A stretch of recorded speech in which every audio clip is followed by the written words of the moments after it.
حاضرین مسجد السلام علیکم ورحمۃ اللہ وبرکاتہ۔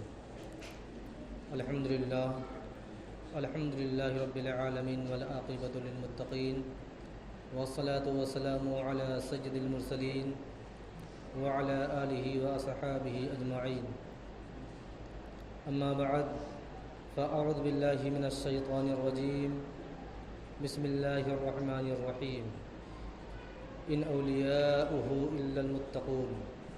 صدق اللہ مولانا العظیم وبلغنا رسولہ النبی الامین المکین الکریم، ونحن علی ذلک لمن الشاہدین والشاکرین، والحمد للہ رب العالمین۔ محترم سامعین، آئیے کچھ عرض و معروض سے قبل آقائے نامدار مدینے کے تاجدار جناب روح فدا محمد عربی صلی اللہ تعالی علیہ وسلم کی بارگاہ بے کس پناہ میں درود و سلام کی ڈالی نشاور کریں اور پڑھیں بآواز بلند، اللہم صلی علی سیدنا شفیعنا حبیبنا کریمنا مولانا محمد مبارک وسلم، صلاۃ و سلام علیک یا رسول اللہ صلی اللہ تعالی علیہ وسلم۔ جو حضرات تاخیر سے آتے ہیں اور سنت ابھی نہیں پڑھ پاتے ہیں، ان کے لیے گزارش یہی ہے کہ وقت دیا جاتا ہے سنت پڑھنے کے لیے، بعد ہی میں ادا کر لیا کریں تو بہتر ہے۔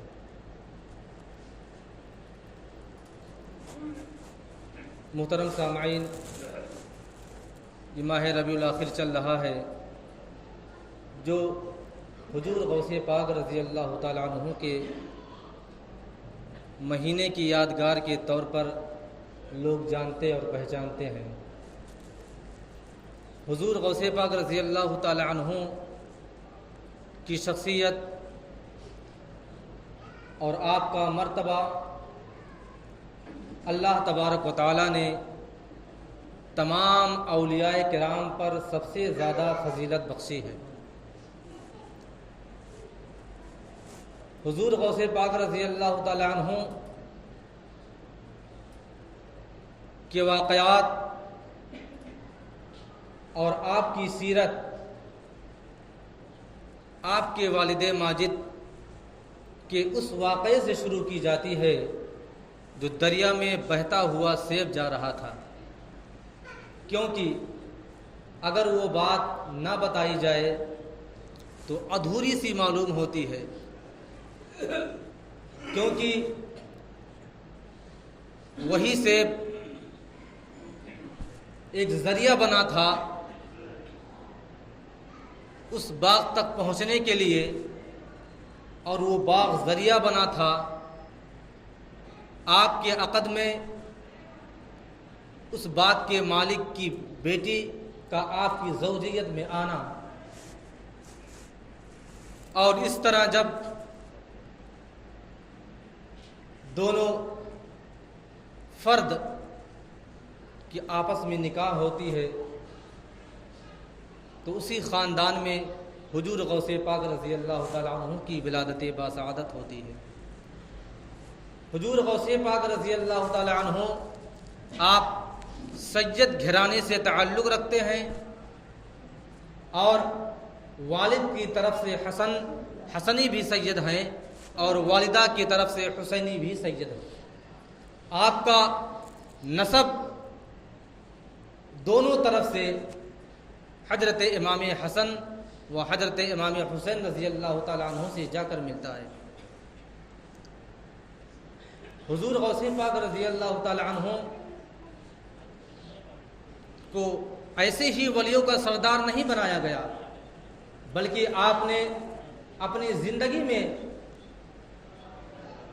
بہت سے مجاہدے کیے، اللہ تبارک و تعالیٰ کی عبادت و ریاضت کی، اور آپ نے راتوں رات اللہ تبارک و تعالیٰ کی تسبیح و تحلیل کو بیان کیا، تب جا کے آپ کو وہ مرتبہ، وہ مقام اللہ تبارک و تعالیٰ نے عطا کیا۔ حضور غوث پاک رضی اللہ تعالیٰ عنہ اپنے ملک ایران کے شہر جیلان میں اس کے ایک محلے میں آپ تفریح کر رہے تھے، گھوم رہے تھے، ابھی آپ کے بچپن کا زمانہ ہے۔ آواز آتی ہے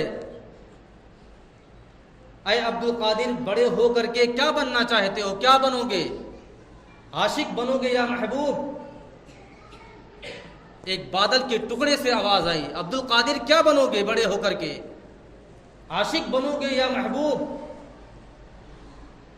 حضور غوث پاک رضی اللہ تعالیٰ عنہ کی عمر بہت کم تھی. آپ نے سوچا کہ کیوں نہ والدہ کی طرف رجوع کر لیا جائے اور اپنی والدہ ماجدہ سے پوچھ لیا جائے، اے امی جان. آخر کار حضور غوث پاک رضی اللہ تعالیٰ عنہ اپنی والدہ کے پاس پہنچے. کہا امی جان، بادل کے ٹکڑوں سے آواز آ رہی تھی، اے عبد القادر کیا بنو گے؟ بڑے ہو کر کے کیا بنے گا؟ عاشق یا محبوب؟ آپ کی والدہ ماجدہ فرماتی ہیں، بیٹے قریب ہی میں ایک درویش رہتے ہیں، ان کے پاس چلے جاؤ اور ان سے دریافت کر لو اور اپنے سوالوں کا جواب ان سے طلب کر لو. حضور غوث پاک رضی اللہ تعالیٰ عنہ درویش کے پاس تشریف لے جاتے ہیں. درویش جو ایک مجذوب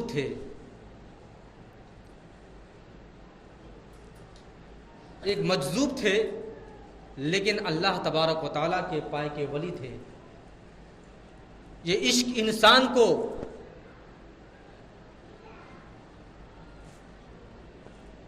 جو اللہ تبارک و تعالیٰ جسے جو چاہتا ہے بنا دیتا ہے. حضور غوث پاک رضی اللہ تعالیٰ عنہ نے اپنا سوال رکھا، حضور بادل کے ٹکڑوں سے آواز آ رہی تھی، اے عبد القادر کیا بننا چاہتے ہو، عاشق یا محبوب؟ درویش نے کہا، اے عبد القادر تم میرے پاس کل آنا، تمہارے سوالوں کا جواب مل جائے گا. حضور غوث پاک رضی اللہ تعالیٰ عنہ واپس پلٹ آتے ہیں، والدہ کے پاس آتے ہیں اور والدہ سے عرض کیا، اے امی جان، درویش نے کہا ہے کہ آپ کے سوالوں کا جواب میں کل دے دوں گا. والدہ نے فرمایا، ٹھیک ہے بیٹا، کوئی بات نہیں، کل چلے جانا. لیکن دوسرے دن جب محبوب سبحانی قطب ربانی سیدنا شیخ عبد القادر جیلانی رضی اللہ تعالی عنہ کی ذات بابرکات وہاں پر پہنچتی ہے جہاں پر پہلے دن درویش سے ملاقات ہوئی تھی، جہاں پر آپ نے اپنے سوال درویش کے سامنے رکھے تھے، آپ نے ملاحظہ کیا کہ درویش کا تو انتقال ہو چکا ہے. جب درویش کو آپ نے موجود نہ پایا، آپ نے لوگوں سے دریافت کیا، اے لوگوں، کل ایک مجذوب صاحب یہاں تھے، کل ایک درویش اس جگہ پر تھے، آج وہ نظر نہیں آ رہے ہیں. لوگوں نے کہا کہ وہ تو مر گیا ہے، وہ تو مر گیا، اس کا انتقال ہو گیا. حضور غوث پاک رضی اللہ تعالیٰ عنہ نے کہا، پھر ان کا مزار کہاں ہے، ان کی تربت کہاں ہے، ان کو کس قبرستان میں رکھا گیا ہے؟ لوگوں نے عرض کیا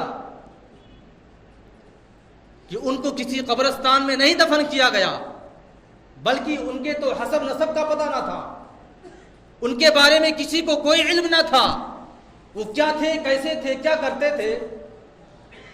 اس وجہ سے لوگوں نے ان کے پیروں کو رسیوں میں جکڑ کر کے کھجور کی ایک ٹہنی کے نیچے جا کر کے رکھ دیا ہے اور ان کے جسم کے ٹکڑوں کو چیل اور کوے کھا رہے ہیں. بلکہ روایت میں آتا ہے کہ اس مجذوب کے جسم کو کتے تک نوچ رہے تھے. حضور غوث پاک رضی اللہ تعالیٰ عنہ کو بڑا درد ہوا، دکھ ہوا. حضور غوث پاک رضی اللہ تعالیٰ عنہ ڈھونڈتے ڈھونڈتے وہاں تک پہنچے جہاں پر ان کی لاش موجود تھی. آپ نے واقعی میں مشاہدہ کیا کہ واقعی میں چیل اور کوے ان کے بدن کے ٹکڑوں کو کھا رہے ہیں، کتے بھی ان کے بدن کے ٹکڑوں کو نوچ رہے ہیں. بدن کا اکثر حصہ چڑیے اور کتے نوچ چکے ہیں، بس جسم کے چند لوتھڑے اور گوشت بچے ہیں. حضور غوث پاک رضی اللہ تعالی عنہ نے ارشاد فرمایا، اے درویش، آپ نے تو وعدہ کیا تھا، اگر آپ واقعی میں درویش ہیں تو آپ اپنے وعدے کو پورا کریں گے۔ آپ مجھ سے بتائیں، میرا سوال تھا کہ جو غیب سے آواز آئی ہے، جو بادل کے ٹکڑوں سے آواز آئی ہے، اے عبد القادر کیا بننا چاہتے ہو؟ عاشق بنو گے یا محبوب بنو گے؟ آپ میرے سوالوں کا جواب عنایت فرمائیے۔ تاریخ گواہ ہے کہ اس مردہ جسم سے، بلکہ اس مردہ ہڈیوں سے آواز آ رہی تھی، اے عبد القادر، اگر تم محبوب بنو گے تو تمہارے ناز اور نخرے اٹھائے جائیں گے، تمہاری پرورش کی جائے گی، تمہارے نزاکت کو اٹھایا جائے گا، تم کو آرام و آسائش ملے گی اگر تم محبوب بنو گے۔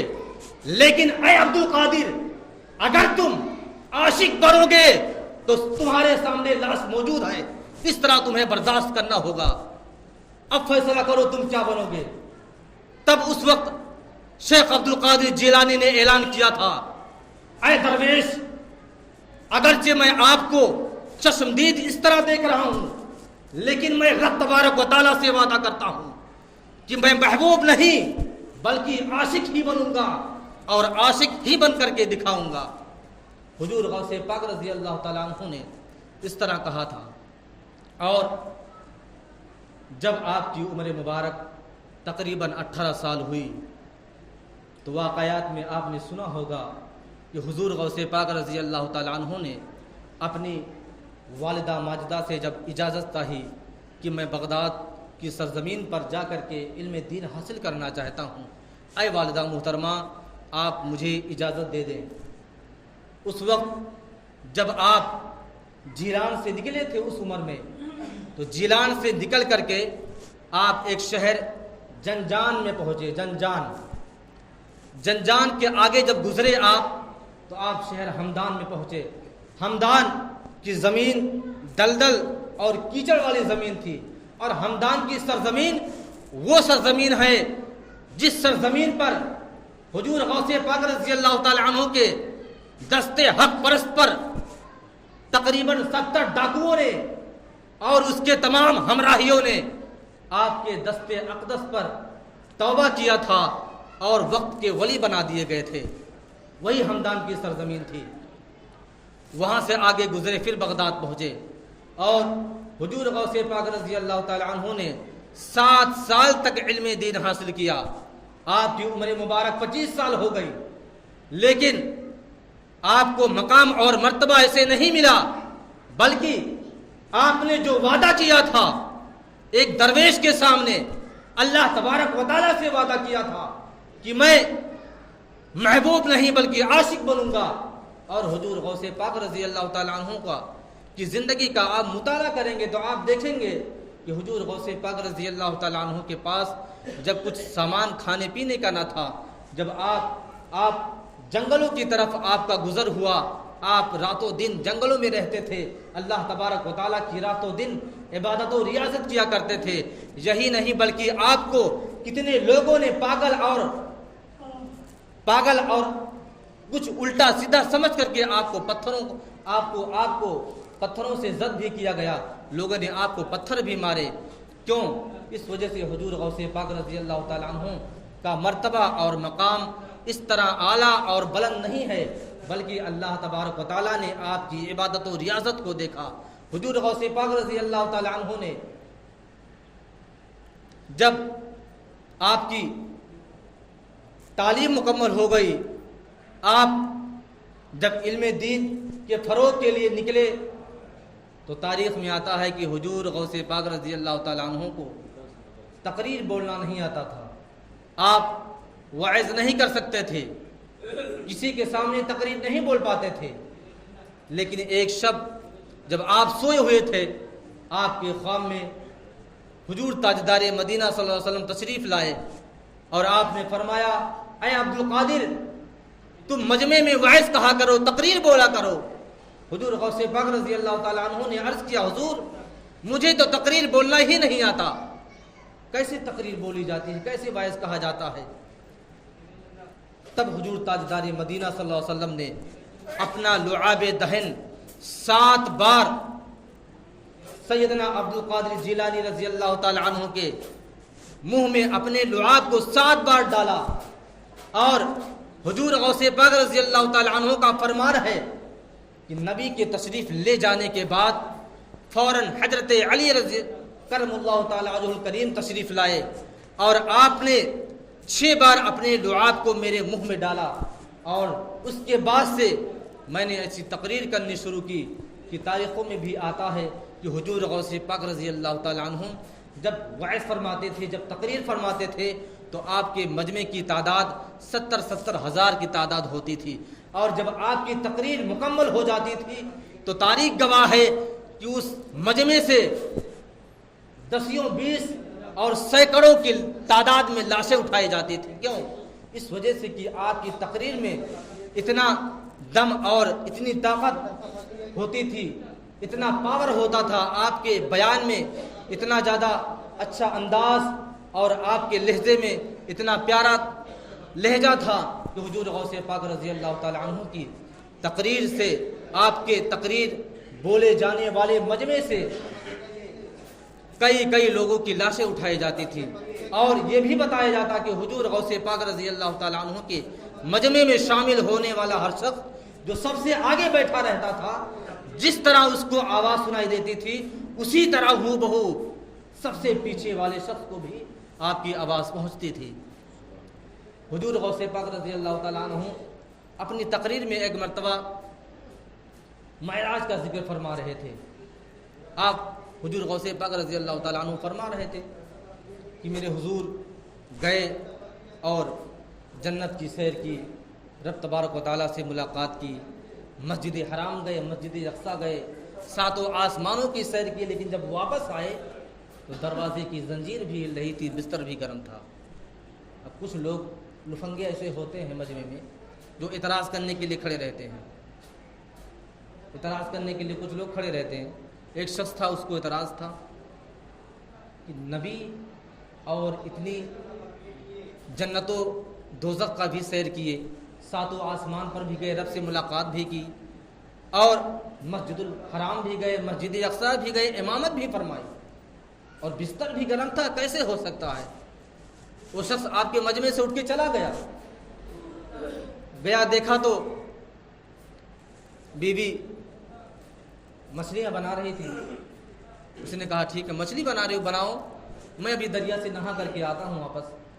چلا گیا دریا میں گیا، ڈبکی لگایا، 2-4 بار ڈبکی لگایا۔ جب اس کنارے پہنچا تو پتہ چلا کہ اس کا جسم تو مرد کا ہے ہی نہیں، وہ تو عورت بن چکا ہے، پورا اس کا پورا مجسمہ عورت کا ہو گیا، اور وہ بھی حسین و جمیل عورت۔